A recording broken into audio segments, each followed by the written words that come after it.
नमस्ते दोस्तों, आप सभी का हमारे YouTube चैनल पर स्वागत है। आज हम कार्तिक महात्म्य का 27वां अध्याय पढ़ेंगे। जय श्री कृष्ण। एक बार राक्षस और पिशाचनी दोनों घूमते फिरते नर्मदा नदी के किनारे एक वट वृक्ष के नीचे आकर ठहरे। उस वट वृक्ष पर गुरु का निंदक एक ब्रह्मा राक्षस रहता था। उन दोनों को वहां पर आया हुआ देखकर वह कहने लगा कि अरे तुम कौन हो और किस पाप से इस दशा को प्राप्त हुए हो। तब राजा ने अपना और पिशाचनी का सारा वृत्तांत सुनाकर कहा कि अब आप अपना वृत्तांत कहिए, क्योंकि हम और आप आपस में आज से मित्र हो गए हैं, इसलिए मित्र से कुछ भी छुपाना नहीं चाहिए।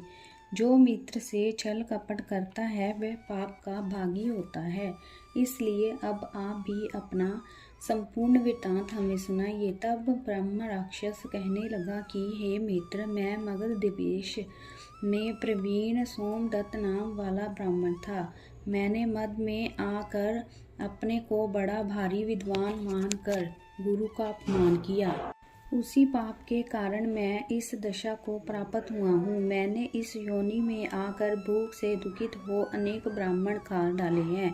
गुरु के अपमान के कारण ब्रह्म राक्षस की योनि प्राप्त होती है, यह मैंने भली प्रकार जान लिया है। तब कल्माशपाद ने पूछा कि हे मित्र, गुरु की कोटि में कौन कौन आते हैं। यह सुन सोमदत्त ने कहा, वेदों को पढ़ाने वाला, सुनने वाला, नीति शास्त्र और वेदों की व्याख्या करने वाला, वेदों के संदेह को दूर करने वाला, भय से रक्षा करने वाला, अन्नदाता, शिक्षा देने वाला, बुरे कामों से रोकने वाला, श्वशुर, मामा, पिता, ज्येष्ठ भ्राता, गर्भ में मरण उपरांत संस्कार कराने वाला तथा राजा, इन सब की गुरु संज्ञा है। अतएव इन सब की वंदना करनी चाहिए। तब पुनः कल्माशपाद पूछने लगा कि तुमने अनेक गुरु कहे, इनमें से कोई बड़ा भी है या सब बराबर हैं। सोमदत्त कहने लगा कि हे मित्र, यद्यपि हम राक्षस हैं, साथ ही भूख और प्यास से दुखित भी हैं,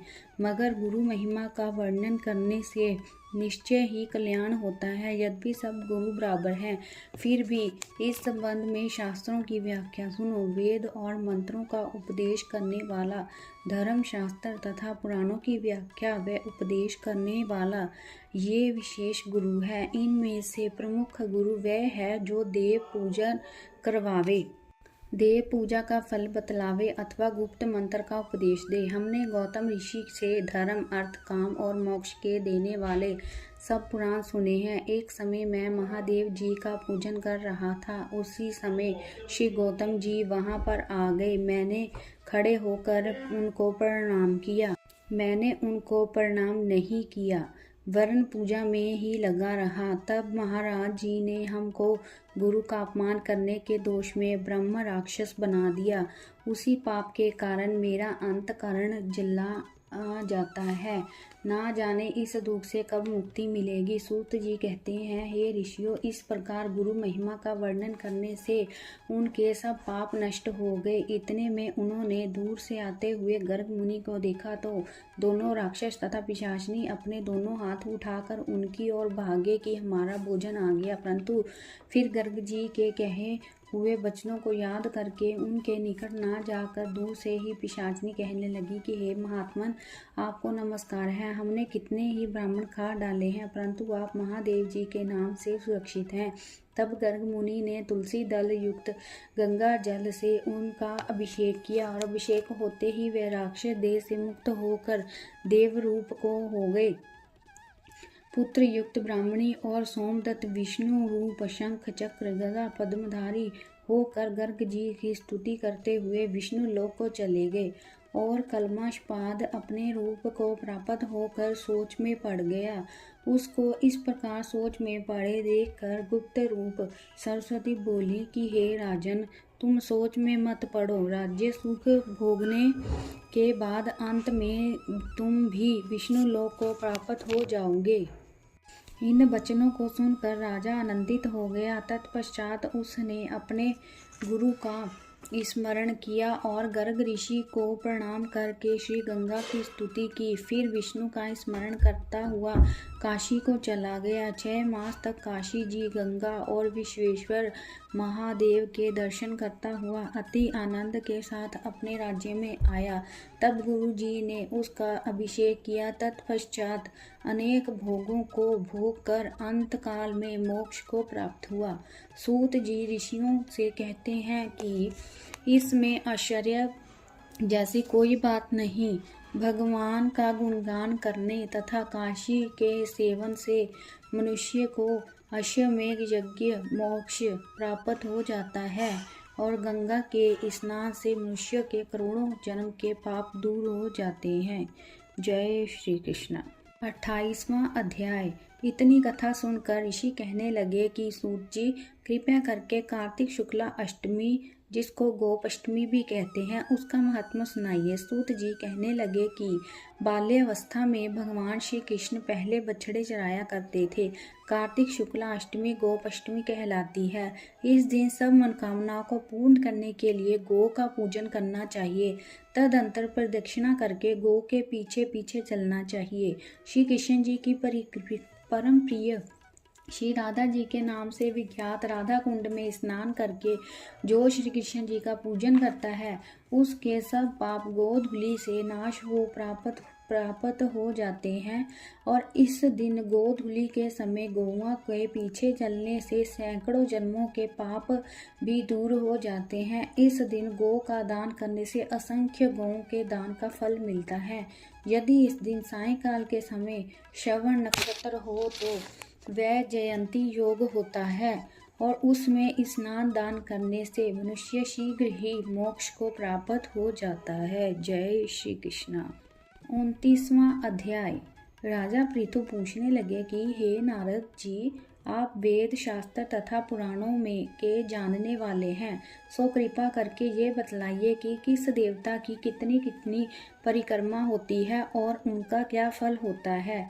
यह वार्ता सुनकर नारद जी कहने लगे कि देवी की 1, सूर्य की 7, अग्नि की 7, गणेश जी की 3, शिव जी की आधी, पितरों की 3 अथवा 4 और तथा विष्णु की 4 परिक्रमा होती है। इस संबंध में ब्रह्मा जी का कहा हुआ एक इतिहास सुनो, जिसमें बृहस्पति जी तथा इंद्र का संवाद है। वह वस्तु मनवंतर में एक समय सब देवताओं सहित इंद्र बृहस्पति जी के पास जाकर उनसे पूछने लगे कि हे गुरुदेव, ब्रह्मा काल से पहले यह सृष्टि कैसी थी, इंद्र तथा अन्य देवगण कैसे थे और उनका कर्म कैसा था। यह सुनकर बृहस्पति जी कहने लगे कि उस समय की बात तो हम भी नहीं बता सकते, क्योंकि उस समय को 6 मनवंतर बीत चुके हैं, परंतु आपके ही नगर में एक सुधर्मा नाम वाला है, वह सब कुछ बता सकता है, अतएव उसके पास चलिए। तब बृहस्पति जी सब देवों तथा इंद्र को साथ लेकर सुधर्मा के पास आए। सुधर्मा ने गुरु जी के सहित इंद्र आदि देवों का पूजन तथा आदर सत्कार किया। इंद्र सुधर्मा की राज्य लक्ष्मी और वैभव देखकर दंग रह गया। तत्पश्चात कहने लगा कि हे सुधर्मा, इतनी लक्ष्मी तुमको कैसे प्राप्त हुई? तुमने कौन सा यज्ञ, दान अथवा तप किया था तथा ब्रह्मकल्प से पहले की बात तुम कैसे जानते हो? यह सब हमसे कहो। सुधर्मा कहने लगा, हे इंद्र, जब चारों युगों की 1000 चौकड़ी बीत जाती है तब ब्रह्मा का एक दिन होता है। उस एक दिन में 14 मनु और इंद्र होते हैं। जब हम विष्णु लोक में थे तब वहाँ पर रहते हमारे सामने इतने ब्रह्मा हो चुके हैं कि उनकी हम गणना नहीं कर सकते। उसके पश्चात जब हम यहाँ स्वर्ग में आए सो हमने जो भी अच्छा कर्म किया और जिसके कारण हमने इतनी लंबी आयु पाई उसको सुनो। पहले जन्म में हम मांस खाने वाले गिद्ध थे। एक समय कार्तिक शुक्ला नवमी को श्री विष्णु जी के मंदिर पर बैठे हुए थे, तभी एक शिकारी ने हमको बाण मारा, जिससे हम घायल होकर मंदिर में आ गिरे। उसी समय मांस के लोभी एक कुत्ते ने आकर मुझको पकड़ लिया। उस कुत्ते को देखकर और कुत्ते भी वहां आ गए। वह कुत्ता उनके डर के मारे मंदिर के चारों ओर चक्कर लगाने लगा। दूसरे कुत्ते भी उसके पीछे पीछे भागते रहे। इस प्रकार सबकी परिदक्षिणा हो गई। इस बीच मेरी मृत्यु हो गई। उस परिदक्षिणा से भगवान बहुत ही प्रसन्न हुए और मुझको अपना परम पद दे दिया। यह बात सुनकर इंद्र को अत्यंत प्रसन्नता हुई और उन्होंने विधिपूर्वक भगवान का पूजन और परिदक्षिणा की। नारद जी कहते हैं, हे राजन, कार्तिक शुक्ला नवमी सतयुग की आदि तिथि है। उस दिन भगवान की पूजा, परिदक्षिणा, दान, तप तथा यज्ञ करने से कई गुना फल प्राप्त होता है। यदि कार्तिक कृष्ण नवमी को मथुरा में जाकर भगवान जी की पूजा व परिदक्षिणा की जाए तो उसके फल का तो कहना ही क्या है।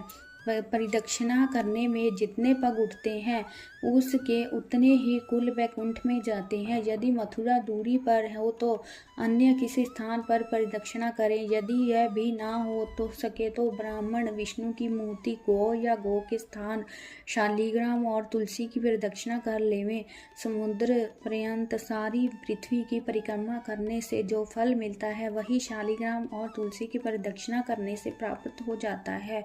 गौ, ब्राह्मण, देव, मंदिर व यह सब शालिग्राम की मूर्ति के बराबर है। कार्तिक शुक्ला नवमी को ब्राह्मण, गौ, देवालय, तुलसी वन, साधु, वैरागी, जीवन मुक्त, गृहस्थ, वेद, उपवेद तथा पुराण यह सब ग्राम में ही वास करते हैं। यदि ग्राम की प्रदक्षिणा करनी हो तो प्रातः काल उठकर स्नान आदि क्रिया से निवृत्त होकर कमंडल हाथ में ले ओम नमो भगवते वासुदेवाय मंत्र का जाप करता हुआ सूर्य उदय से पूर्व ही प्रारंभ करें।